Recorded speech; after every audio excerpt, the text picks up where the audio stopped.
नमस्कार मित्रों, मारू नाम दिवेश कुमार के दवे। हूँ छेल्ला 16 वर्षथी आदर्श विद्यालय पाटण खाते जीव विज्ञान विषयना शिक्षक तरीके सेवा आपी रह्यो छुं। मित्रों, जून 2018 थी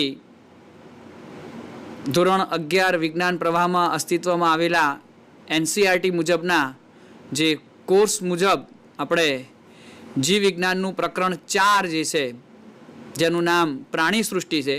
आ प्राणी सृष्टिना प्रकरणमां अगाऊ 2 एपिसोडमां આપણે प्राणी सृष्टिना वर्गीकरणना संदर्भमां કેટલીક ચર્ચાઓ કરી છે।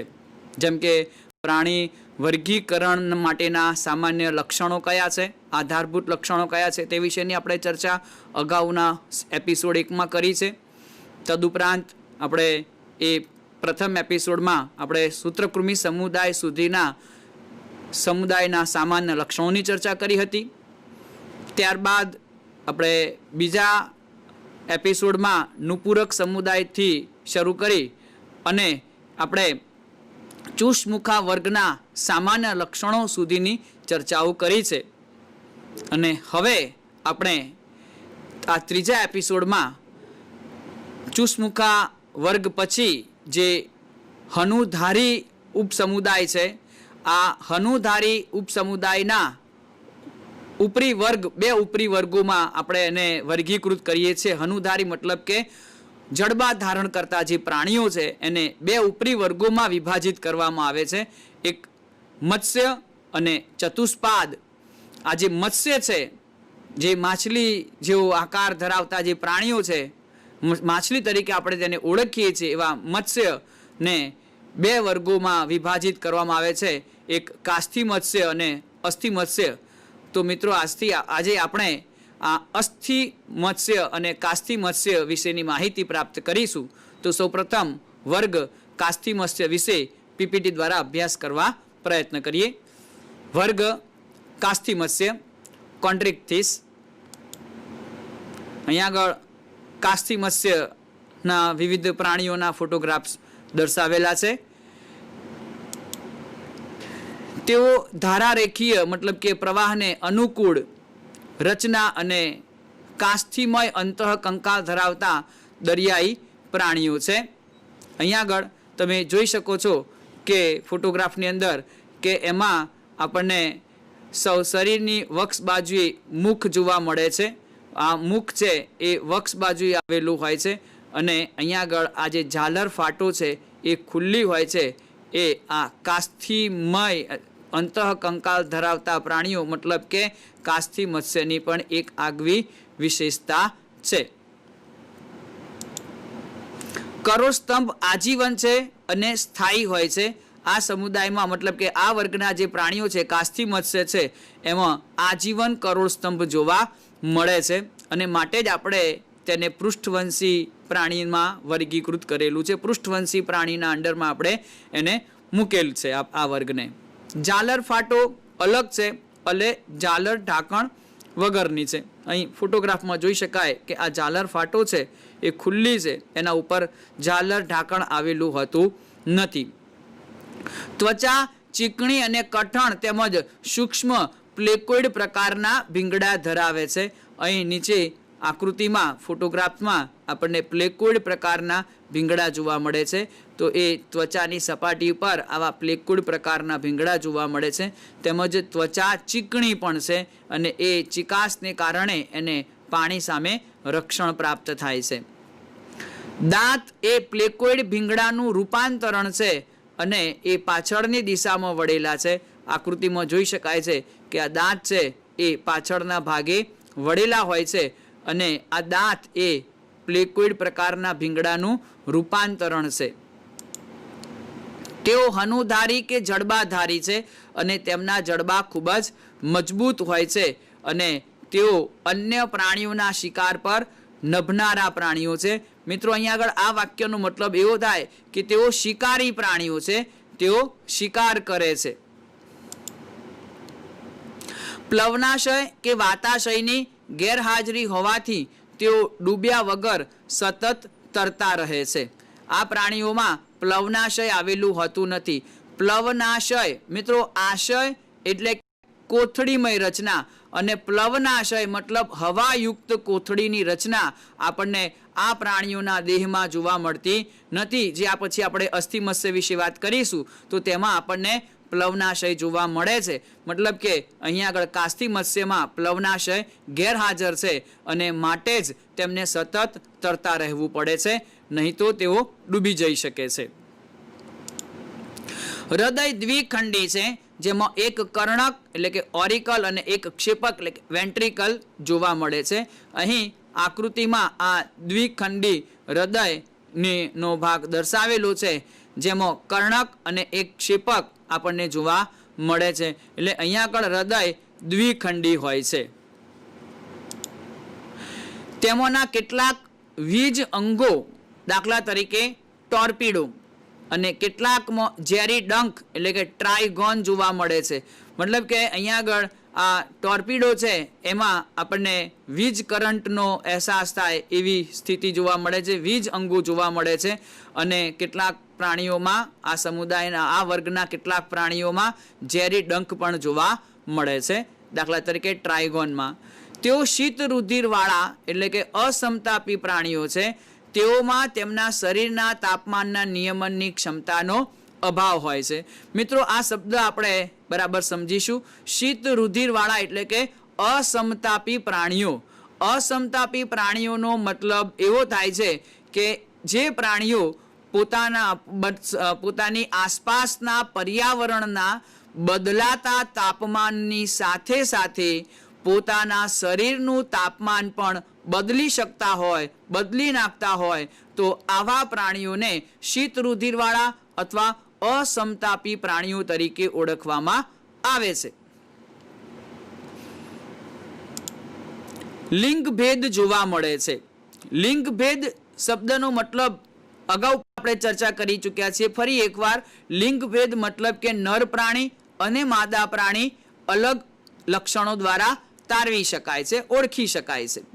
નરમાં પુચ્છ મીનપક્ષ, પેલ્વિક ફિન્સ, શ્રોણી કે નિતંબ મીનપક્ષો એ આંકડીઓ કે પકડ ધરાવે છે, જેને ક્લેસ્પર્સ તરીકે પણ ઓળખવામાં આવે છે. ઉદાહરણ તરીકે ડોગફિશ, સોલિડોન, સોફિશ,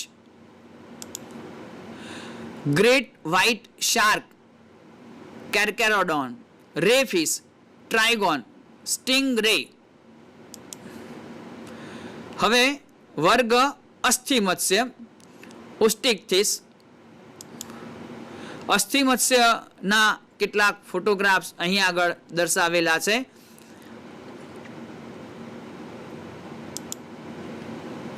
દરિયાઈ અને મીઠા પાણી એમ બંનેમાં આપણને અસ્થિમત્સ્ય જોવા મળે છે અને એનું અંતઃકંકાલ અસ્થિમય હોવાને કારણે જ અસ્થિમત્સ્ય એવું નામ આપવામાં આવ્યું છે. તેમના શરીર હોડી એટલે કે બોટ આકારના છે અને બોટ આકારના શરીર હોવાને કારણે તેઓ આસાનીથી પાણીમાં તરી શકે છે. મુખ મુખ્યત્વે અગ્રીય છે. અહીંયા આગળ અગાઉ આપણે કાસ્તી મત્સ્યમાં શાર્કનો ફોટોગ્રાફ પણ જોયો હતો. તેમાં મુખ શરીરની સહેજ વક્ષ બાજુએ નીચેની તરફ છે, જ્યારે અહીંયા આગળ તમે જોઈ શકો છો મુખ છે બિલકુલ અગ્રભાગે આવેલું હોય છે. 4 જોડ ઝાલરો ધરાવે છે, જે દરેક બાજુએ ઝાલર ઢાંકણથી ઢંકાયેલી છે. અહીં આકૃતિમાં જોઈ શકાય છે કે આ જે ઝાલર ઢાંકણ છે એ ઝાલર ફાટોને ઢાંકે છે. અગાઉ આપણે કાસ્તી મત્સ્ય વિશે વાત કરી ત્યારે શાર્કના ફોટોગ્રાફમાં આપણે જોયું હતું કે ઝાલર ફાટો ખુલ્લી હોય છે. ઝાલર ફાટોની ફરતે ઝાલર ઢાંકણ આવેલું હોતું નથી, ત્યારે અસ્થિમત્સ્યમાં આ ઝાલર ઢાંકણ જોવા મળે છે. ત્વચા સાયક્લોઇડ કે ટીનોઇડ ભીંગડા વડે આવૃત છે. અહીંયા આગળ આ સાયક્લોઇડ પ્રકારના ભીંગડાની આકૃતિ દર્શાવેલી છે, જ્યારે કાસ્તી મત્સ્યમાં આપણે જોઈ ગયા કે તેમાં પ્લેકોઇડ પ્રકારના ભીંગડા આપણને જોવા મળતા હતા. અહીંયા આગળ સાયક્લોઇડ કે ટીનોઇડ પ્રકારના ભીંગડા અસ્થિમત્સ્યમાં જોવા મળે છે. તદુપરાંત આપણે કહી શકીએ અસ્થિમત્સ્યમાં આપણને જે પુચ્છ મીનપક્ષ છે તે સમાન હોય છે. અહીં આકૃતિમાં ફોટોગ્રાફમાં જોઈ શકાય જે પુચ્છ મીનપક્ષ છે એના બંને ભાગ ઉપરના નીચેના બંને ભાગ સમાન રીતે વિભાજિત થયેલા હોય છે. વાતાશય હાજર કે જે તારકતા બક્ષે છે. કાસ્તી મત્સ્યમાં વાતાશય ગેરહાજર હોય છે, જ્યારે અસ્થિ મત્સ્યમાં વાતાશય જોવા મળે છે, જે પ્રાણીઓને તરવામાં મદદરૂપ થાય છે. હૃદય દ્વિખંડી છે અને તેઓ શીત રુધિરવાળા પ્રાણીઓ છે. મતલબ કે કાસ્તી મત્સ્યની જેમ અસ્થિ મત્સ્ય પણ પોતાના પર્યાવરણના બદલાતા તાપમાનની સાથે પોતાના શરીરનું તાપમાન પણ બદલે છે. તેઓમાં લિંગ ભેદ જોવા મળે છે. મતલબ કે નર અને માદા પ્રાણી કેટલાક લાક્ષણિક રીતે તફાવતો ધરાવે છે. સામાન્યતઃ બાહ્ય ફલન દાખવે છે. મતલબ કે માદા પ્રજનન કોષમાં નર પ્રજનન કોષ દાખલ થવાની જે ક્રિયા છે જેને આપણે ફલન તરીકે ઓળખીએ છીએ એ ફલન પ્રાણી શરીરની બહાર પાણીમાં થાય છે. તેઓ મુખ્યત્વે અંડપ્રસવી છે. મતલબ કે ઈંડામાંથી જન્મ લે છે અને જીવન વિકાસ પ્રત્યક્ષ છે. એટલે ઈંડામાંથી જ સીધો બાળ દેહનો જન્મ થાય છે. આ બાળ દેહને રૂપાંતરણ પામવું પડતું નથી. મતલબ કે વિકાસ પ્રત્યક્ષ છે. ઉદાહરણો તરીકે જોઈએ તો દરિયાઈ ઉડતી માછલી ફ્લાઇંગ ફિશ એક્ઝોસિટસ, સમુદ્ર ઘોડો સી હોર્સ હિપ્પોકેમ્પસ. મીઠા પાણીના કેટલાક ઉદાહરણો જોઈએ તો રોહુ, લેબિયો, કટલા, મૃગલ મેગર ક્લેરિયાસ. માછલીઘરમાં અસ્થિ મત્સ્યના ઉદાહરણોમાં લડાકુ માછલી ફાઇટિંગ ફિશ બેટા, એન્જલ માછલી એન્જલ ફિશ ટેરોફાઇલમ, ફ્લાઇંગ ફિશ એક્ઝોસિટસ એનો ફોટોગ્રાફ બતાવેલો છે. સમુદ્ર ઘોડો સી હોર્સ હિપ્પોકેમ્પસ તેનો પણ ફોટોગ્રાફ અહીં રજૂ કરેલો છે. રોહુ માછલી લેબિયો, કટલા અને મૃગલ ક્લેરિયાસ માછલીના ફોટોગ્રાફ અહીં આગળ દર્શાવેલા છે. મિત્રો, હવે ચતુષ્પાદ જે ઉપરી વર્ગ છે કે જેમાં પ્રચલન માટે 4 ઉપાંગો આવેલા હોય છે, આ ચતુષ્પાદ ઉપરી વર્ગમાં 4 વર્ગોનો સમાવેશ થાય છે. આ સૌથી ઉચ્ચ કક્ષાના પૃષ્ઠવંશી પ્રાણીઓ તરીકે ઓળખાય છે. તેઓ ઉદ્વિકાસના પથમાં પોતાના નિવાસ સ્થાનોને અનુલક્ષીને અલગ અલગ લાક્ષણિકતાઓ ધરાવતા હોય છે. આ જે ચતુષ્પાદના 4 વર્ગો છે ઉપરી વર્ગ ચતુષ્પાદના, એમાં ઉભયજીવી, સરીસૃપ, વિહંગ અને સસ્તનનો સમાવેશ થાય છે. જેમાં ઉદ્વિકાસના પથમાં સૌપ્રથમ આપણે વર્ગ ઉભયજીવીના કેટલાક સામાન્ય લક્ષણોની ચર્ચા પીપીટી દ્વારા શરૂ કરીએ. વર્ગ ઉભયજીવી એમ્ફીબિયા. અહીંયા આગળ ઉભયજીવીના કેટલાક સભ્યો ટોડ, દેડકો, સાલામાન્ડર એના કેટલાક ફોટોગ્રાફ્સ અહીં રજૂ કરેલા છે. તેઓ સ્થલજ અને જલજ એમ બંને નૈસર્ગિક નિવાસ સ્થાનોમાં જીવન ગુજારી શકે છે. અહીં નામ જ એની લાક્ષણિકતા રજૂ કરે છે. ઉભયજીવી. ઉભય શબ્દનો મતલબ થાય છે બંને તરફ, બંને તરફી. એટલે કે સ્થળીય જીવનને પણ અનુકૂલન ધરાવે છે અને જલીય જીવનને પણ અનુકૂલિત લક્ષણો ધરાવે છે અને માટે જ તેમનું નામ ઉભયજીવી એટલે કે એમ્ફીબિયન્સ તરીકે ઓળખીએ છીએ. મિત્રો, અહીંયા આગળ એક બાબતની ખાસ હું સ્પષ્ટતા કરી દઉં, કારણ કે કેટલાક પારિભાષિક શબ્દોમાં આપણે કેટલીક વાર ભૂલ કરી બેસીએ છીએ. જેમ કે ઉભયજીવી શબ્દનો મતલબ થાય જલીય અને સ્થળીય એમ બંને પ્રકારના નિવાસ સ્થાનોમાં અનુકૂલન સાધીને જીવન વ્યતીત કરતા પ્રાણીઓ. પણ ઉભયલિંગી જ્યારે શબ્દ આવે ત્યારે ખાસ ધ્યાનમાં રાખીશું કે ઉભયલિંગી મતલબ કે નર અને માદા એમ બંને પ્રકારના પ્રજનન અંગો એક જ પ્રાણી શરીરમાં જોવા મળતા હોય તો આપણે તેને ઉભયલિંગી તરીકે ઓળખીશું. તો આ ઉભયજીવી અને ઉભયલિંગી આ બે શબ્દોનો સ્પષ્ટ શબ્દ ભેદ આપણે મગજમાં બરાબર યાદ રાખીશું અને સમજીશું.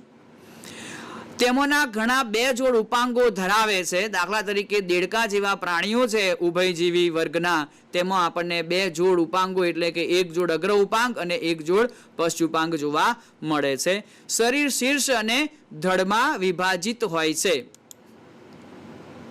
કેટલાકમાં પૂંછડી હોઈ શકે. દાખલા તરીકે સાલામાન્ડર જે આ વર્ગનું પ્રાણી છે એમાં આપણને પૂંછડી જોવા મળે છે. દેડકામાં પુખ્ત અવસ્થાએ પૂંછડી જોવા મળતી નથી. હા, દેડકો જ્યારે ટેડપોલ અવસ્થામાં હોય છે રૂપાંતરણની ક્રિયા દરમિયાન, ત્યારે ટેડપોલ અવસ્થામાં તે પૂંછડી ધરાવે છે. ઉભયજીવીઓની ત્વચા મુખ્યત્વે ભીની અને ચીકણી હોય છે, મતલબ કે ભીંગડા વગરની હોય છે. આ ખાસ અગત્યની વિશેષતા છે. ઉભયજીવીની ત્વચાની સપાટી ઉપર કોઈ પણ પ્રકારના ભીંગડા કે બાહ્ય કંકાલ આવેલું હોતું નથી. એનું પણ કારણ છે, જો ઉભયજીવીની સપાટી ઉપર, શરીરની સપાટી પર જો ભીંગડા કે નખ કે શિંગડા કે નહોર કે ખરી આવું કોઈ પણ પ્રકારનું બાહ્ય કંકાલ જો ઉભયજીવીની સપાટી પર, શરીર સપાટી પર આવેલું હોય તો તે સપાટી શ્વસન સપાટી તરીકે વર્તી શકતી નથી, અને શ્વસન વાયુ તરીકે એ વર્તી ન શકે તો શ્વસન વાયુની આપલે બરાબર કરી શકતી નથી. એટલે બરાબર યાદ રાખીશું મિત્રો કે ઉભયજીવી વર્ગના પ્રાણીઓની શરીરની સપાટી પર બાહ્ય કંકાલ આવેલું હોતું નથી, પરંતુ ત્વચા ભીની, ચીકણી અને શ્લેષ્મી હોય છે, જેથી કરીને તે શ્વસન વાયુઓની આપલે આસાનીથી કરી શકે. આંખો પોપચા ધરાવે છે અને કાનમાં કર્ણપટલ જોવા મળે છે. અહીંયા આગળ મિત્રો નીચે દેડકાનો જે ફોટોગ્રાફ દર્શાવેલો છે એમાં આંખની સહેજ પાછળ આ ઉપસેલી અથવા તો ખેંચાયેલી ઘેરા રંગની ચામડીનું પડ જોવા મળે છે. આ ખેંચાયેલી ઘેરા રંગની ચામડીનું પડ એ કર્ણપટલ તરીકે ઓળખાય છે, જે મધ્ય કર્ણનો ભાગ છે. યાદ રાખો મિત્રો, ઉભયજીવી વર્ગના પ્રાણીઓમાં બાહ્ય કર્ણ જોવા મળતું નથી, પરંતુ મધ્ય કર્ણ અને અંતઃકર્ણ જોવા મળે છે. પાચન માર્ગ, પ્રજનન માર્ગ અને મૂત્ર માર્ગ એક જ કોટરમાં ખુલે છે, જેને અવસારણી ક્લોકા તરીકે ઓળખવામાં આવે છે, જે બહારની તરફ ખુલે છે. અહીંયા આગળ મિત્રો આ નીચે એક ફોટોગ્રાફ દર્શાવ્યો છે, એમાં જોઈ શકીએ. દાખલા તરીકે આ પાચન માર્ગ છે, ત્યારબાદ આ પ્રજનન માર્ગ અને ઉત્સર્જન માર્ગ છે. તો પાચન માર્ગ, પ્રજનન માર્ગ અને ઉત્સર્જન માર્ગ એક સામાન્ય કોથળીમય વિસ્તારમાં ખુલે છે, અને એ કોથળીમય વિસ્તારને ક્લોકા એટલે કે અવસારણી તરીકે ઓળખવામાં આવે છે. એટલે કે આ વિસ્તારમાં મળ પણ આવે, મૂત્ર પણ આવે છે અને પ્રજનન કોષો પણ આવે છે. અને આ ત્રણેય રચનાઓ કોઈ એક સામાન્ય કોથળીમાં ખુલતી હોય છે. એ કોથળીને અવસારણી તરીકે ઓળખવામાં આવે છે, અને આ અવસારણી એ અવસારણી દ્વાર મારફતે શરીરની બહાર ખુલે છે. ઝાલરો ફેફસા અને ત્વચા દ્વારા શ્વસન કરે છે. દેડકામાં 3 પ્રકારનું શ્વસન જોવા મળતું હોય છે. ફુફ્ફુસીય ત્વચન પણ જોવા મળે છે, ત્વચીય શ્વસન પણ જોવા મળે છે, અને તેમાં આપણને ત્વચા અને ઝાલરો એટલે કે જ્યારે દેડકો ટેડપોલ અવસ્થામાં હોય ત્યારે ઝાલરો દ્વારા પણ શ્વસન જોવા મળે છે. પુખ્ત અવસ્થાએ મુખ કંઠનાલીય શ્વસન પણ જોવા મળે છે. હૃદય ત્રિખંડી છે, જેમાં 2 કર્ણકો અને 1 ક્ષેપકનો સમાવેશ થાય છે. મિત્રો, અગાઉ આપણે મત્સ્ય ઉપરી વર્ગ વિશે એના કાસ્થિ અને અસ્થિ મત્સ્યની જ્યારે ચર્ચા કરી ત્યારે આપણે વાત કરી હતી કે હૃદય દ્વિખંડી છે, મતલબ કે 1 કર્ણક અને 1 ક્ષેપક છે. હવે આ ઉભયજીવી વર્ગના પ્રાણીઓમાં હૃદય ત્રિખંડી બને છે. અહીંયા આગળ આપણે ઉદ્વિકાસના પથમાં સમજી શકીએ કે હવે હૃદયની કાર્યક્ષમતા વધી છે. દ્વિખંડી જે હૃદય હતું એ હવે ત્રિખંડી બને છે, જેમાં 2 કર્ણકો અને 1 ક્ષેપકનો સમાવેશ થાય છે. આ વર્ગના પ્રાણીઓ શીત રુધિરવાળા પ્રાણીઓ છે, મતલબ કે તેઓ અસમતાપી પ્રાણીઓ છે, મતલબ કે બદલાતા પર્યાવરણના તાપમાનની સાથે સાથે પોતાના શરીરનું તાપમાન પણ બદલે છે. અને મિત્રો, એટલા માટે જ દેડકો એ શિયાળાનું તાપમાન ખૂબ નીચું હોવાથી પોતાના શરીરનું તાપમાન પણ નીચું થઈ જતું હોવાને કારણે જમીનમાં એ શીત નિંદ્રા માણે છે અને ઉનાળામાં પર્યાવરણનું તાપમાન ખૂબ ઊંચું જતું હોય છે ત્યારે તેમના પોતાના શરીરનું તાપમાન પણ ઊંચું જતું હોવાને કારણે તેઓ એની સામે રક્ષણ મેળવવા માટે જમીનમાં ઊંડે ભીની જમીનમાં એ ગ્રીષ્મ નિંદ્રા માણે છે. તો આ શીત નિંદ્રા અને ગ્રીષ્મ નિંદ્રા જોવા મળવી એ એક પ્રકારનું અનુકૂલન છે એ એના શીત રુધિરના ગુણધર્મ સામેનું. લિંગ ભેદ જોવા મળે છે, મતલબ કે નર દેડકો અને માદા દેડકો, મતલબ કે આ વર્ગના નર અને માદા પ્રાણીઓ અલગ હોય છે. બાહ્ય ફલન દાખવે છે, મતલબ કે અહીં ફલનની પ્રક્રિયા પ્રાણી શરીરની બહાર પાણીમાં જોવા મળે છે. અંડપ્રસવી પ્રાણીઓ છે અને પરોક્ષ વિકાસ જોવા મળે છે. અહીં નીચે ફોટોગ્રાફમાં તમે જોઈ શકો છો કે માદા દેડકાએ ઘણા બધા ઈંડા મૂકેલા છે. ઈંડા જેલયુક્ત માધ્યમની અંદર હોય છે, તો એ અંડપ્રસવી પ્રાણી છે. ઉદાહરણની વાત કરીએ તો ટોડ છે તેમજ દેડકો છે એ આ ઉભયજીવી વર્ગના બહુ પ્રચલિત ઉદાહરણ છે.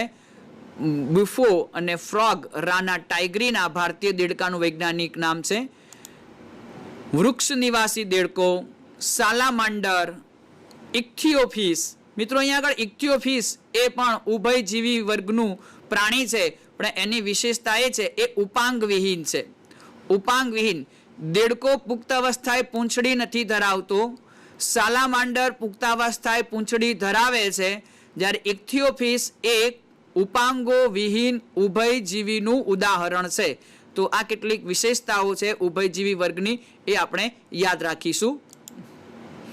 ત્યાર પછીનો વર્ગ સરીસૃપ રેપ્ટિલિયા. સરીસૃપ મતલબ કે પેટે સરકીને ચાલતા જે પ્રાણીઓ છે તેને આપણે સરીસૃપ તરીકે ઓળખીએ છીએ. ઉભયજીવી વર્ગ કરતા સરીસૃપ વર્ગના પ્રાણીઓના લક્ષણો ઉચ્ચ કક્ષાના જોવા મળે છે, જેથી કહી શકાય કે ઉદ્વિકાસના પથમાં સૌપ્રથમ ઉભયજીવીઓ અને ત્યારબાદ સરીસૃપો અસ્તિત્વમાં આવેલા હોવા જોઈએ. મિત્રો, સૌપ્રથમ જમીન ઉપર, ભૂમિ ઉપર સફળતાપૂર્વક વસવાટ માટેના અનુકૂલનો ધરાવી શકે એવા પ્રાણીઓ એટલે સરીસૃપ પ્રાણીઓ છે. તેમને અસ્તિત્વ માટે, મતલબ કે જીવન વિકાસ માટે પાણીની હાજરીની જરૂર પડતી નથી, પરંતુ તેઓ જમીન ઉપર સફળતાપૂર્વક પોતાનું અસ્તિત્વ ટકાવી શકે છે. તો વર્ગ સરીસૃપના સામાન્ય લક્ષણો. અહીંયા આગળ સરીસૃપ સમુદાયના કેટલાક પ્રાણીઓના ફોટોગ્રાફ્સ દર્શાવ્યા છે. ફોટોગ્રાફ્સ પરથી જ આપણને ખ્યાલ આવે છે કે આપણને શુષ્કતા જોવા મળે છે. મોટે ભાગે તેમનું શરીર છે એ કંકાલયુક્ત ત્વચા ધરાવે છે. આપણે ઉભયજીવીમાં જોઈ ગયા કે શરીરની સપાટી પર ક્યાંય બાહ્ય કંકાલ નથી જોવા મળતું, પરંતુ સરીસૃપમાં બહારની સપાટી એમની ત્વચા એકદમ શુષ્ક હોય છે અને કંકાલયુક્ત હોય છે. તેઓ પેટે ઢસડાઈને પ્રચલન કરતા હોવાથી તેમને આપણે સરીસૃપ તરીકે ઓળખીએ છીએ. તેઓ મુખ્યત્વે સ્થલજ પ્રાણીઓ છે અને તેઓના શરીર શુષ્ક અને શૃંગમય ત્વચા એટલે કે કરચલીયુક્ત, શૃંગમય શબ્દનો મતલબ થાય કરચલીયુક્ત ત્વચા ધરાવતા હોય છે કેટલાક, અને એ બાહ્ય કંકાલ ધરાવતા હોય છે. અધિચર્મીય ભીંગડા કે પ્રસલ્કોથી એમની ત્વચા આવૃત્ત હોય છે. તેઓ બહાર ખુલતા બાહ્ય કર્ણ કે કર્ણપલ્લવ ધરાવતા નથી. કાનમાં કર્ણપટલ હોય છે. અહીંયા આગળ આ ફોટોગ્રાફ્સની અંદર આ કર્ણપટલના સ્થાન દર્શાવતા ફોટોગ્રાફ અહીંયા આગળ દર્શાવ્યા છે. રેડ કલરના ચોરસથી આ કર્ણપટલના સ્થાન દર્શાવતા આ ફોટોગ્રાફ છે. ઉપાંગો જો હાજર હોય તો 2 જોડ હોય છે. સરીસૃપોમાં કેટલાક પ્રાણીઓમાં ઉપાંગો નથી, સાપ વગેરે ઉપાંગો વિહીન હોય છે. તો એ જો ઉપાંગો હોય તો દાખલા તરીકે ગરોળી છે, કાચિંડો છે, એ બધામાં ઉપાંગો જોવા મળે છે. એટલે જો ઉપાંગો હોય તો 2 જોડ ઉપાંગો જોવા મળે છે. હૃદય સામાન્ય રીતે ત્રિખંડી, મતલબ કે 2 કર્ણક અને 1 ક્ષેપક ધરાવે છે, પરંતુ આ ક્ષેપક છે એ અપૂર્ણ વિભાજિત હોય છે. મિત્રો, અહીં મગરમાં ચતુષ્કોટરીય છે. અહીંયા આગળ નીચે ફોટોગ્રાફ દર્શાવ્યો છે, જેમાં ઉપર 2 કર્ણકો દર્શાવેલા છે. નીચે જે ક્ષેપક છે એ ક્ષેપક વચ્ચે તમે જોઈ શકો છો અપૂર્ણ વિભાજિત છે. 2 ક્ષેપકો વચ્ચે આંતર ક્ષેપક પટલ સળંગ નથી, પરંતુ વચ્ચે એ વિભાજિત થયેલું હોય છે. અહીંયા આગળ અપૂર્ણ વિભાજિત ક્ષેપક આપણને જોવા મળે, પરંતુ અપવાદ રૂપે મગરમાં ચતુષ્કોટરીય હૃદય જોવા મળે છે, સસ્તન પ્રાણીઓની જેમ. સરીસૃપો અસમતાપી છે, મતલબ કે શીત રુધિરવાળા છે. વળી પાછું હું તમને યાદ દેવડાવી દઉં, અસમતાપી શબ્દનો મતલબ થાય છે જે પ્રાણીઓ પોતાની આસપાસના બદલાતા પર્યાવરણના તાપમાનની સાથે પોતાના શરીરનું તાપમાન પણ બદલી શકતા હોય તેવા પ્રાણીઓને શીત રુધિરવાળા પ્રાણીઓ કહે છે. સાપ અને ગરોળી તેમની કાંચળીયુક્ત ત્વચા દ્વારા ભીંગડા દૂર કરે છે. લિંગ ભેદ જોવા મળે છે, એટલે કે નર અને માદા પ્રાણી અલગ જોવા મળે છે. તેઓ અંતઃફલન દર્શાવે છે, મતલબ પ્રાણી શરીરની અંદર માદા પ્રાણીના શરીરમાં નર અને માદા પ્રજનન કોષોનું યુગ્મન જોવા મળે છે, એટલે કે ફલન પ્રાણી શરીરની અંદર થતું હોવાથી અંતઃફલન કહેવાય છે. તેઓ મોટે ભાગે અંડપ્રસવી છે, ઈંડામાંથી જન્મ લેનારા, અને સીધો વિકાસ દર્શાવે છે, મતલબ કે કોઈ પણ પ્રકારનું રૂપાંતરણ કે ડિંભા અવસ્થાઓ વગેરે જોવા મળતું નથી. ઈંડામાંથી જ સીધો બાળ દેહનો જન્મ થાય છે, જે પોતાના પિતૃઓ જેવો આકાર ધારણ કરે છે, માટે વિકાસ સીધો છે તેમ કહી શકાય. ઉદાહરણ તરીકે દરિયાઈ કાચબો, ટર્ટલ, કિલોન.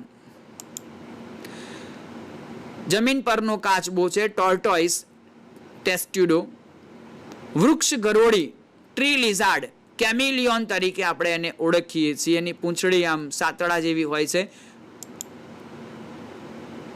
બગીચાની ગરોળી, ગાર્ડન લિઝાર્ડ, કેલોટિસ. મગર, ક્રોકોડાઇલ, ક્રોકોડિલસ એનું વૈજ્ઞાનિક નામ. ઘડિયાળ, એલિગેટર.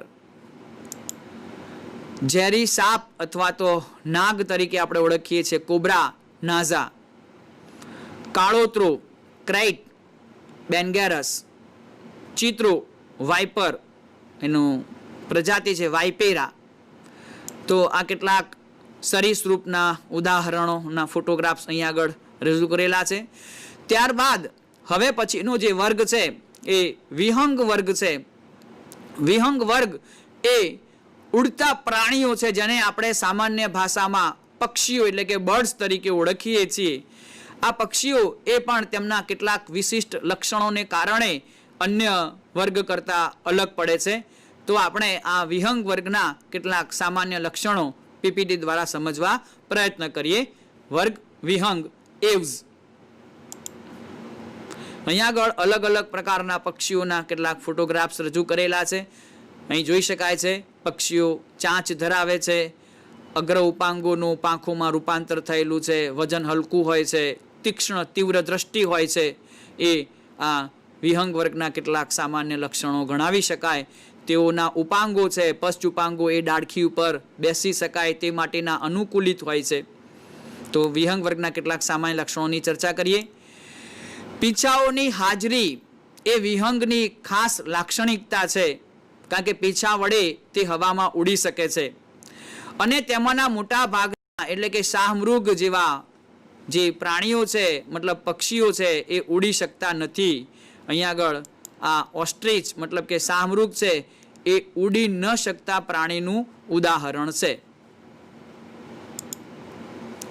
તેઓ ચાંચ ધરાવે છે, એટલે કે આ પક્ષી વર્ગ જે છે, વિહંગ વર્ગ છે, એમાં જડબાનું ચાંચમાં રૂપાંતર થયું છે અને ચાંચમાં દાંત આવેલા હોતા નથી.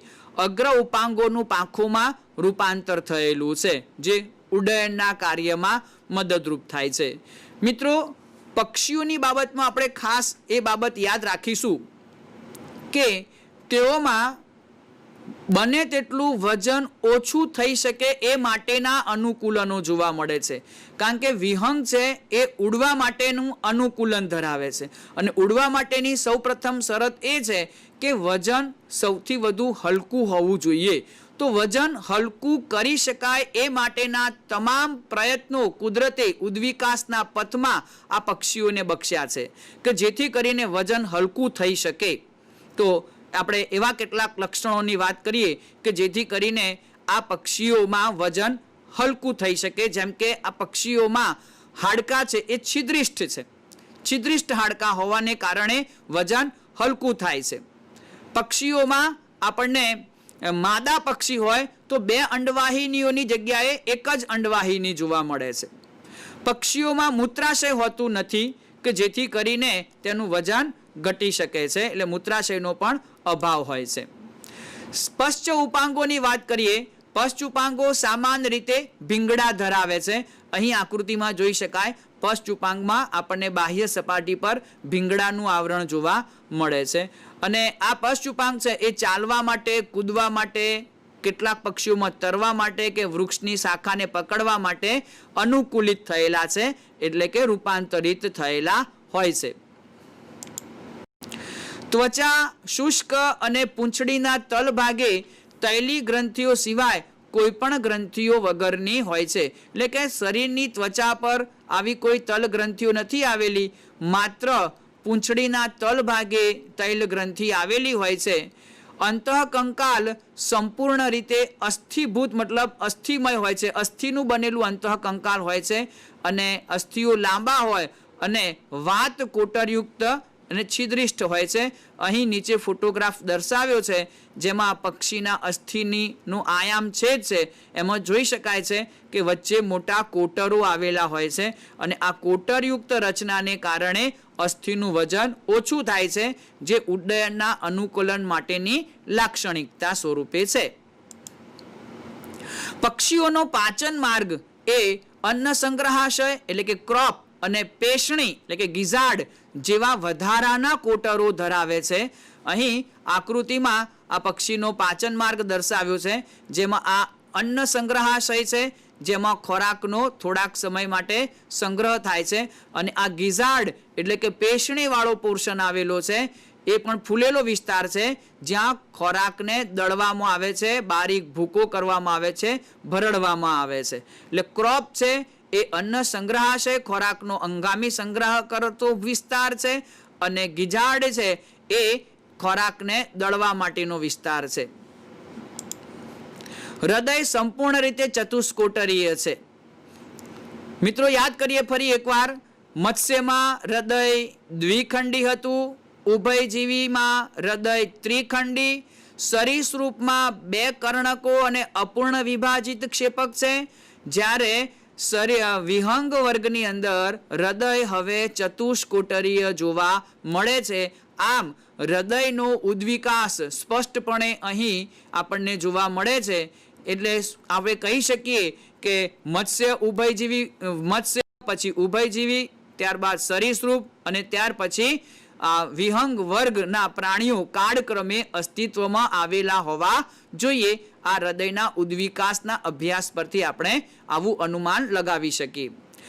આ સમુદાય આ વર્ગના જે પ્રાણીઓ છે એટલે કે પક્ષીઓ છે એ ઉષ્ણ રુધિરવાળા છે. સૌ પ્રથમ ઉષ્ણ રુધિરવાળા પ્રાણીઓ જોવા મળવાની શરૂઆત વિહંગ વર્ગથી થાય છે. વિહંગ વર્ગ પહેલાના જેટલા પણ પ્રાણીઓ અત્યાર સુધી આપણે જોઈ ગયા એ બધા અસમતાપી છે, મતલબ કે શીત રુધિરવાળા છે. અહીંયા આગળ પ્રાણીઓ છે એટલે કે આ પક્ષીઓ છે એ ઉષ્ણ રુધિરવાળા છે. ઉષ્ણ રુધિરવાળા મતલબ કે તેઓ સમતાપી છે. તેઓ પર્યાવરણના બદલાતા તાપમાનની સાથે પોતાના શરીરના નિશ્ચિત તાપમાનની જાળવણી કરે છે. તેઓ પોતાના શરીરનું તાપમાન બદલી નાખતા નથી. એટલે આવા પ્રાણીઓ ઉષ્ણ રુધિરવાળા અથવા સમતાપી પ્રાણીઓ તરીકે ઓળખાય છે. ફેફસા દ્વારા શ્વસન કરે છે. વાતાશયો ફેફસાની સાથે સંકળાયેલા છે, જે શ્વસનમાં પૂરક બને છે. એટલે અહીંયા આગળ ફોટોગ્રાફમાં દર્શાવેલું છે આ વાતાશયો છે એ ફેફસા સાથે સંકલિત છે અને એ શ્વસનમાં મદદરૂપ થાય છે. તેઓમાં લિંગ ભેદ જોવા મળે છે અને અંતઃફલન અંડપ્રસવી સીધો ગર્ભ વિકાસ દર્શાવતા પ્રાણીઓ છે. ઉદાહરણોમાં કાગડો, ક્રો, કોર્વસ, કબૂતર, પિજન, કોલંબા, પોપટ, પેરટ, પિસ્ટેક્યુલા, શાહમૃગ, ઓસ્ટ્રિચ, સ્ટ્રુક્યુ, મોર, પીકોક, પેવો, પેગ્વિન, એપ્ટિનોડિટિસ, ગીધ, વલ્ચર, નિયોપ્ટ્રોન. પછીનો સમુદાય વર્ગ સસ્તન વર્ગ કહી શકાય. તો વર્ગ સસ્તન વર્ગ એ સૌથી ઉચ્ચ કક્ષાના પ્રાણીઓ ધરાવતો આ વર્ગ છે. મિત્રો, આ પૃથ્વી ઉપર સૌથી વધુ સફળતાપૂર્વક જીવન ગુજારતા જો કોઈ પ્રાણીઓ હોય તો તે સસ્તન વર્ગના પ્રાણીઓ છે. સૌથી વધુ પ્રભુત્વ ધરાવે છે, સૌથી વધુ અનુકૂલિત છે. દરેક પ્રકારના નિવાસ સ્થાનમાં તે પોતાનું અસ્તિત્વ ટકાવે છે. તો તેના કેટલાક સામાન્ય લક્ષણોની ચર્ચા કરીએ. મેમેલિયા સસ્તન વર્ગ. સસ્તનના કેટલાક ફોટોગ્રાફ્સ અહીંયા આગળ દર્શાવેલા છે. તેઓ વિવિધ નિવાસ સ્થાનોમાં જોવા મળે છે, જેવા કે ધ્રુવ પ્રદેશ પર, રણમાં, પર્વતો પર, જંગલમાં, તૃણભૂમિમાં અને અંધારી ગુફાઓમાં પણ સસ્તન પ્રાણીઓનું અસ્તિત્વ હોય છે. તેમાંના કેટલાક ઉડવા માટે કે પાણીમાં જીવન ગુજારવા માટે અનુકૂલિત થયેલા છે. અહીં આકૃતિમાં ચામાચીડિયાનો ફોટોગ્રાફ દર્શાવેલો છે, જે ઉડવા માટેનું અનુકૂલન દર્શાવે છે. અને નીચેનો ફોટોગ્રાફ એ બ્લુ વ્હેલ છે, જે જલીય અનુકૂલિત સસ્તન પ્રાણી છે. દૂધનો સ્રાવ કરતી ગ્રંથિઓ, મેમરી ગ્લેન્ડ્સ, સ્તન ગ્રંથિઓની હાજરી એ સસ્તનની મુખ્ય અને અનન્ય લાક્ષણિકતા છે, જેના દ્વારા તે શિશુને પોષણ મળે છે. તો આ લાક્ષણિકતાને કારણે જ આ વર્ગના પ્રાણીઓને સસ્તન વર્ગના પ્રાણીઓ તરીકે ઓળખવામાં આવે છે. તેઓ ચાલવા, દોડવા, આરોહણ કરવા, દરમાં ઘૂસવા, તરવા કે ઉડવા માટે અનુકૂલિત થયેલા 2 જોડ ઉપાંગો ધરાવે છે. સસ્તન પ્રાણીઓની ત્વચા એટલે કે વાળ એ રૂંવાટી ધરાવવામાં અનોખી છે. બાહ્ય કર્ણમાં કર્ણપલ્લવની હાજરી, જડબામાં વિવિધ પ્રકારના દાંત હાજર હોય છે. હૃદય ચતુષ્ખંડીય છે. તેઓ સમતાપી પ્રાણી છે, ફેફસા દ્વારા શ્વસન કરે છે. લિંગભેદ જોવા મળે છે અને અંતઃફલન દર્શાવે છે. થોડાક અપવાદો સાથે અપત્ય પ્રસવી અને વિકાસ સીધો છે. ઉદાહરણો: અંડપ્રસવીમાં બતક ચાંચ, પ્લેટીપસ, ઓર્નિથોરિન્કસ. અપત્ય પ્રસવીના ઉદાહરણોમાં કાંગારૂ, મેક્રોપસ, ચામાચીડિયું, ટેરોપસ, ઊંટ, કેમિલિયસ, વાનર, મેકેકા, ઉંદર, રેટસ, કૂતરો, કેનિસ, બિલાડી, ફેલિસ, હાથી, એલિફેસ, ઘોડો, ઇક્વસ, ડોલ્ફિન, ડેલ્ફિનસ, બ્લુ વ્હેલ, બેલેનેપ્ટેરા, વાઘ, પેન્થરા ટાઇગ્રીસ, સિંહ, પેન્થરા લિયો. તો મિત્રો, આપણે સછિદ્ર સમુદાયથી શરૂ કરી પ્રાણી સૃષ્ટિમાં સછિદ્ર સમુદાયથી શરૂ કરી અને છેક સસ્તન વર્ગના પ્રાણીઓના સામાન્ય લક્ષણો વિશેની વાત કરી. પ્રાણી સમુદાયમાં બહુકોષી પ્રાણીઓનો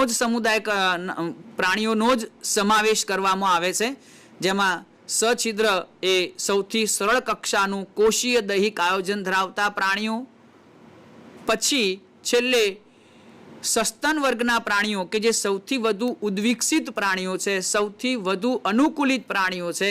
દરેક પ્રકારના નિવાસ સ્થાનમાં તેઓ પોતાનું અસ્તિત્વ ટકાવી શકે છે. તો આ જૈવ વૈવિધ્ય જે છે, પ્રાણીઓનું વૈવિધ્ય, એનો અભ્યાસ કરવા માટે આ રીતે પ્રાણી વર્ગીકરણ છે એ ખૂબ જ મદદરૂપ થાય છે. મિત્રો, આપણે હવે આ જેટલા પણ સમુદાયોની આપણે અને વર્ગોની ચર્ચા કરી એના કેટલાક વિશિષ્ટ લક્ષણોની ખાસ આપણે ચર્ચા કરી લઈએ, એક પુનરાવર્તન સ્વરૂપે, કે એવા વિશિષ્ટ લક્ષણો કે જે તે સમુદાયની ખાસ આગવી ઓળખ ધરાવે છે. તો સૌપ્રથમ સછિદ્ર સમુદાયમાં એમનો દેહ છિદ્રિષ્ટ છે. બાજુના ફોટોગ્રાફમાં તમે જોઈ શકો શરીરની સપાટી પર અસંખ્ય છિદ્રો જોવા મળે છે. એટલે છિદ્રિષ્ટ દેહ.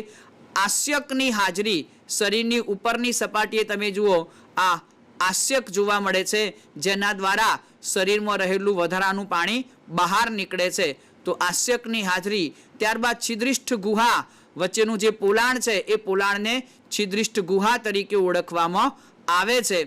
ત્યારબાદ નલિકા તંત્ર, આ શરીરના બહારની તરફના છિદ્રોથી શરૂ કરી અને છિદ્રિષ્ઠ ગુહામાં થઈ અને આસ્યક દ્વારા પાણીને બહાર નિકાલ કરવા માટેનું આખું જે તંત્ર છે એને નલિકામય તંત્ર કહે છે. તો એ નલિકા તંત્ર પણ એ સછિદ્ર સમુદાયની આગવી ઓળખ ગણાવી શકાય. ત્યારબાદ કોલર કોષોની હાજરી. આ છિદ્રિષ્ઠ ગુહા છે એ છિદ્રિષ્ઠ ગુહાનું જે અસ્તર છે એ કોલર કોષોથી બનેલું છે. કોલર કોષો એ કેશ તંતુયુક્ત કોષો છે. ફોટોગ્રાફમાં બહુ સ્પષ્ટપણે દેખાય છે, કોએનોસાઇટ્સ તરીકે એને ઓળખાવેલા છે. તો એ કોલર કોષોના કેશ તંતુઓના હલનચલનને કારણે આ પાણીનો પ્રવાહ એ આસ્યક તરફ વહન પામે છે. તો આ સછિદ્ર સમુદાયના લક્ષણો. ઉપરાંત સછિદ્ર સમુદાયમાં આપણને સ્પોન્જિનના રેસા અને ચૂનાની દઢાઓનું અંતઃકંકાલ પણ જોવા મળે છે. આ ચૂનાની દઢાઓ છે અને આ સ્પોન્જિનના રેસાઓ, એના દ્વારા એનું અંતઃકંકાલ રચાય છે. તો આ સછિદ્ર સમુદાયની કેટલીક વિશેષતાઓ, ખાસ લક્ષણોની વાત થઈ. ત્યારબાદ કોષ્ઠાંતરી સમુદાયની વાત કરીએ તો તેઓ દ્વિગર્ભસ્તરી હોય છે. પેશીસ્તરીય દૈહિક આયોજન જોવા મળે છે. મોટે ભાગે અરીય સંરચના. અહીંયા આગળ તમે જોઈ શકો છો આ જેલીફિશ છે અને સમુદ્ર ફૂલ છે, એમાં આપણને અરીય સંરચના જોવા મળે છે. ડંખાંગિકાની હાજરી એ આ સમુદાયની ખાસ વિશેષતા છે. શરીરની સપાટી પર તેમજ સૂત્રાંગની સપાટી પર આવી ડંખાંગિકાઓ આવેલી હોય છે અને એ ડંખાંગિકા પર આવેલું આ જે ટ્રિગર છે એ ટ્રિગર જેવું પેલા શિકારના સંપર્કમાં આવે કે તરત જ એ ટ્રિગરની અસર હેઠળ અંદરનું જે સૂત્રાંગ છે એ બહાર નીકળી અને આ શિકારની ફરતે વીંટળાઈ જાય છે અને પછી એ ખોરાક ગ્રહણ કરી શકે છે. તો આ ડંખાંગિકાની હાજરી એ કોષ્ઠાંતરી સમુદાયની ખાસ વિશેષતા છે. તદુપરાંત એકાંતર જનન જોવા મળે છે. જમણી બાજુના ફોટોગ્રાફમાં તમે જોઈ શકો છો કે સ્થાયી અવસ્થા અને ચલિત અવસ્થા એ બે એકાંતરે સર્જાયા કરે છે.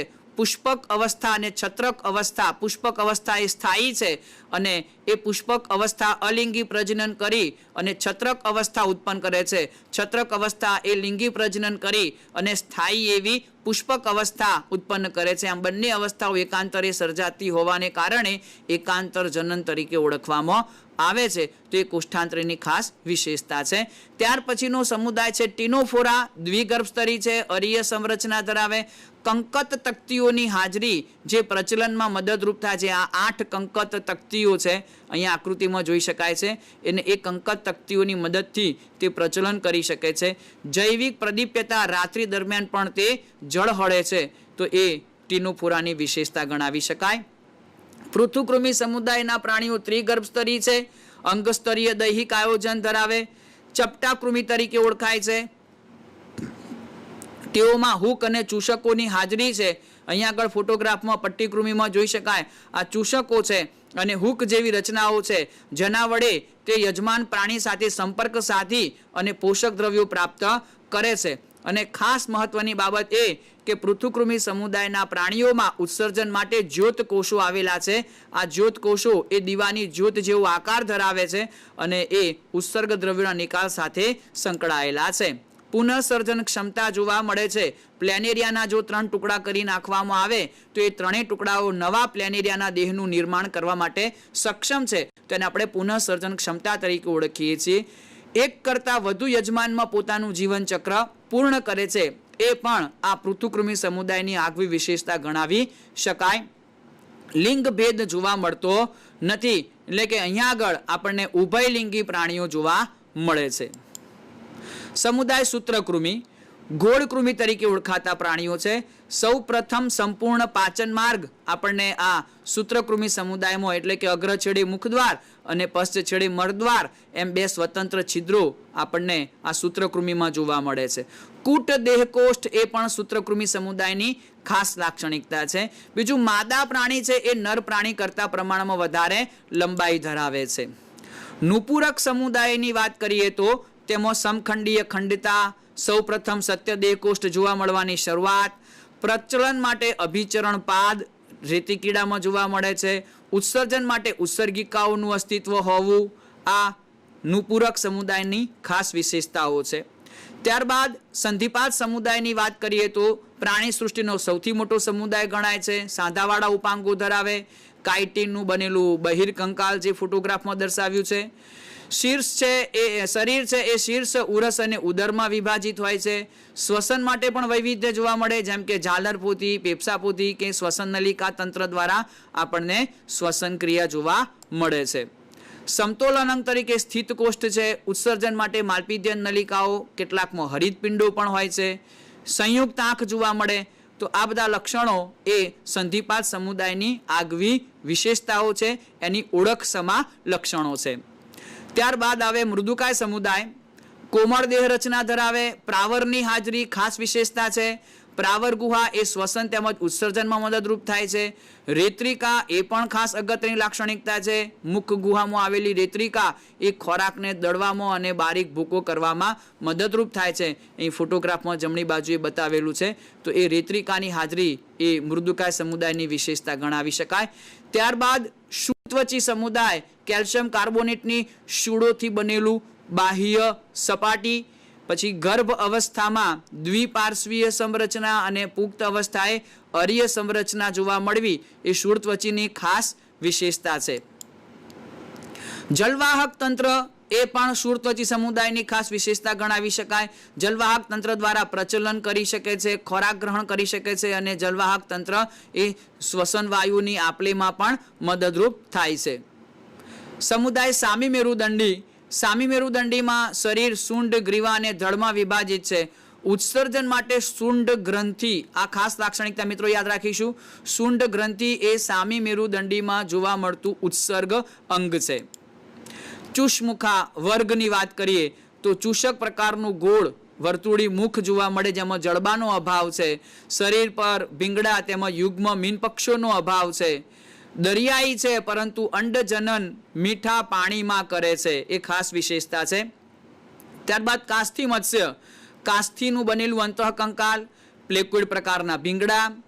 ઝાલર ફાટો ખુલ્લી છે, ઝાલર ઢાંકણનો અભાવ છે, નીચેની આકૃતિમાં જોઈ શકાય છે. અને મુખ છે એ વક્ષ બાજુએ, એ પણ આપણે આ ફોટોગ્રાફમાં શાર્કના ફોટોગ્રાફમાં જોઈ શકીએ છીએ. પ્લવનાશય ગેરહાજર છે.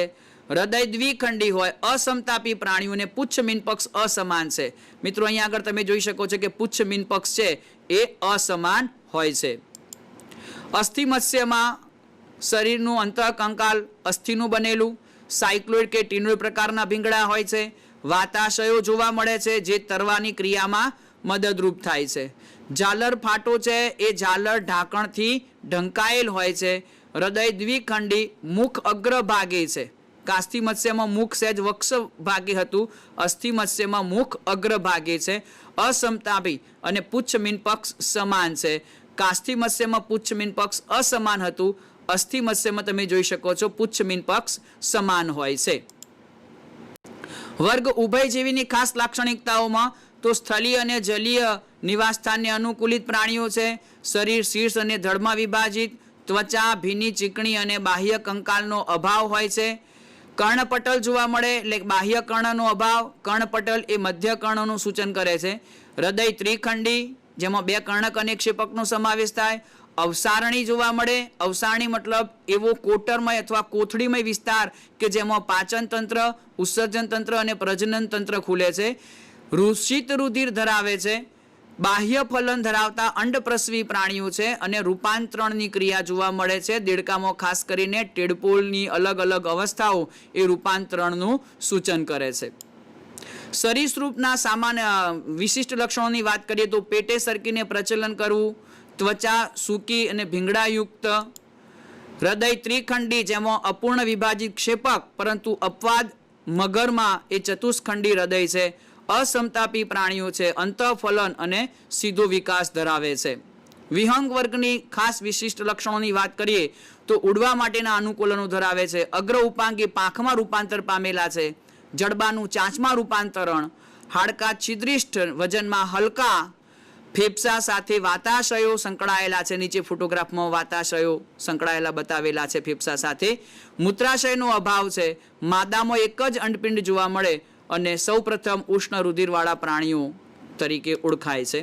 સસ્તન પ્રાણીઓની વાત કરીએ તો દરેક પ્રકારના નિવાસસ્થાનમાં જોવા મળે. શરીર પર વાળની રૂંવાટીનું અસ્તિત્વ જોવા મળે. દૂધનો સ્રાવ કરતી સ્તન ગ્રંથિઓ જેના દ્વારા બાળ શિશુને પોષણ પ્રાપ્ત થાય છે. કર્ણપલ્લવ હાજર છે. જડબા વિવિધ પ્રકારના દાંત એટલે કે જેમ કે કાપવા માટેના દાંત છે, પછી રાક્ષી દાંત છે, અગ્રદાઢ છે, દાઢ, આમ અલગ અલગ પ્રકારના દાંત જોવા મળે છે. સમતાપી પ્રાણીઓ છે, મતલબ કે પોતાના શરીરનું નિશ્ચિત તાપમાન જાળવી રાખી શકે છે. ઉરસ અને ઉદર વચ્ચે ઉરોદર પટલની હાજરી. મિત્રો, આ ખાસ અગત્યની વિશેષતા છે સસ્તન પ્રાણીઓની, ઉરોદર પટલનું અસ્તિત્વ હોવું તે. અને અપત્ય પ્રસવી પ્રાણીઓ છે, મતલબ કે માદાના શરીરમાંથી સીધા જ બાળ શિશુનો જન્મ થવો એને અપત્ય પ્રકારનો પ્રસવ તરીકે ઓળખવામાં આવે છે. તો આ સસ્તન વર્ગના પ્રાણીઓની કેટલીક વિશેષતાઓ થઈ. મિત્રો, હવે આ પ્રકરણના સંદર્ભમાં પરીક્ષાલક્ષી તૈયારી માટેના કેટલાક ખાસ મુદ્દાઓની આપણે નોંધ કરીએ જે તમને ટૂંકા પ્રશ્નો માટે પણ એનો જવાબ આપવા માટે મદદરૂપ થઈ શકે.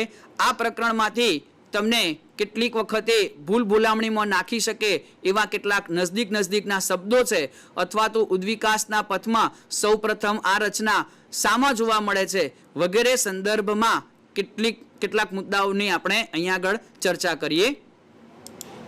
જેમ કે કોષ સ્તરીય દેહ રચના એ સછિદ્રની વિશેષતા છે. રચનાત્મક દ્રષ્ટિએ બહુકોષી પરંતુ દેહધાર્મિક રીતે એક કોષી, તો એ લાક્ષણિકતા સછિદ્ર સમુદાયની છે. પેશી સ્તરીય દૈહિક આયોજન એ કોષ્ઠાંત્રીની લાક્ષણિકતા છે. દ્વિગર્ભ સ્તરીય એ કોષ્ઠાંત્રીની ટીન્યુફોરાની લાક્ષણિકતા છે. સૌપ્રથમ ત્રિગર્ભ સ્તરીય પ્રાણીઓ એટલે પૃથુકૃમિ સમુદાયના પ્રાણીઓ. અંગ સ્તરીય દૈહિક આયોજન એ પૃથુકૃમિ સમુદાયની લાક્ષણિકતા છે. સૌપ્રથમ સંપૂર્ણ પાચન માર્ગ જોવા મળવાની શરૂઆત સૂત્રકૃમિથી થાય છે. કેશતંતુયુક્ત કોષોનો અભાવ સૂત્રકૃમિની લાક્ષણિકતા છે. સૌપ્રથમ સત્યદેહ કોષ્ઠ એ નુપુરક સમુદાયની લાક્ષણિકતા છે. અરીય સંરચના એ કોષ્ઠાંત્રી, ટીનોફોરા અને શૂળ ત્વચીમાં ખાસ જોવા મળે છે. મિત્રો, ત્યારબાદ તમને જો ભૂલામણી નાખી શકે એવી કોઈ બાબત હોય તો કે રેત્રિકા અને નેત્રિકા વચ્ચેનો ભેદ સ્પષ્ટ કરો એવું પણ પરીક્ષામાં પૂછી શકે. રેત્રિકા એ મૃદુકાય સમુદાયના મુખમાં આવેલી કરવત અથવા દંતુરિત સપાટી છે જે ખોરાકનો બારીક ભૂકો કરવા માટે ઉપયોગી છે, જ્યારે નેત્રિકા એ સંધિપાત સમુદાયના પ્રાણીઓમાં સંયુક્ત આંખ છે. મેરુદંડનું વિભેદન એ મધ્ય ગર્ભ સ્તરમાંથી છે. લિંગભેદનો અભાવ આપણને પૃથુકૃમિ અને કેટલાક નુપુરકમાં જોવા મળે છે. સૌપ્રથમ મધ્ય કર્ણ ઉભયજીવીથી જોવા મળવાની શરૂઆત થાય. સૌપ્રથમ બાહ્ય કર્ણ સરીસૃપથી જોવા મળવાની શરૂઆત થાય છે. અપવાદરૂપ બાબતોની વાત કરીએ તો મગર એ સરીસૃપ છતાં ચતુષ્ખંડી હૃદય ધરાવે છે. મૃદુકાયમાં નોર્મલી ખુલ્લું પરિવહન તંત્ર જોવા મળે, છતાં જો શીર્ષપાદી હોય તો તેમાં બંધ પરિવહન તંત્ર હોય છે. શાહમૃગ, ઈમુ અને કીવી એ પક્ષીઓ છે, છતાં તેઓ ઉડી શકતા નથી. તદુપરાંત મિત્રો, આ ચેપ્ટરના આ પ્રકરણના સંદર્ભમાં આપણે કેટલીક વાત કરીએ તો કેટલાક તફાવતો સ્પષ્ટપણે પૂછી શકાય 2 માર્ક અથવા 3 માર્કમાં, જે ઘણીવાર પરીક્ષકો પૂછતા હોય છે. જેમ કે પૃથુકૃમિ અને સૂત્રકૃમિ વચ્ચેનો તફાવત તો આપણે સ્પષ્ટપણે 4 થી 6 મુદ્દા લખી શકીએ. એ જ રીતે નુપુરક અને સંધિપાત સમુદાય વચ્ચેના તફાવતો પણ પરીક્ષામાં વારંવાર પૂછાતા હોય છે. તદુપરાંત સરીસૃપ અને ઉભયજીવી વચ્ચેના તફાવત, અમેરુદંડી અને મેરુદંડી વચ્ચેના તફાવત પણ પૂછાય છે. ત્યારબાદ આપણે વૈજ્ઞાનિક કારણના સંદર્ભમાં વાત કરીએ તો ખાસ વૈજ્ઞાનિક કારણ કેટલીક વાર પૂછાય છે કે બધા પૃષ્ઠવંશીઓ એ મેરુદંડી છે, પરંતુ બધા મેરુદંડી પ્રાણીઓ એ પૃષ્ઠવંશી નથી, એ વૈજ્ઞાનિક કારણ પણ પૂછાતું હોય છે. તદુપરાંત ચામાચીડિયું એ હવામાં ઉડી શકતું હોવા છતાં એ પક્ષી નથી, અને વેલ એ પાણીમાં તરી શકે છે છતાં તે મત્સ્ય નથી. આવા કેટલાક વૈજ્ઞાનિક કારણો પૂછાતા હોય છે, જેનો આપણે તાર્કિક રીતે જવાબ આપી શકીએ. તો મિત્રો, મને આશા છે કે આ પ્રાણી સૃષ્ટિનું જે વર્ગીકરણ છે એના સંદર્ભમાં જે લક્ષણોની ચર્ચા છે એ ફોટોગ્રાફ્સ દ્વારા અને આ પીપીટી દ્વારા આપવા અમે પ્રયાસ કર્યો છે. તો તમને જરૂરથી એ પ્રેરણારૂપ થશે અને તમને અભ્યાસ કરવામાં સરળતા કરાવશે. આભાર.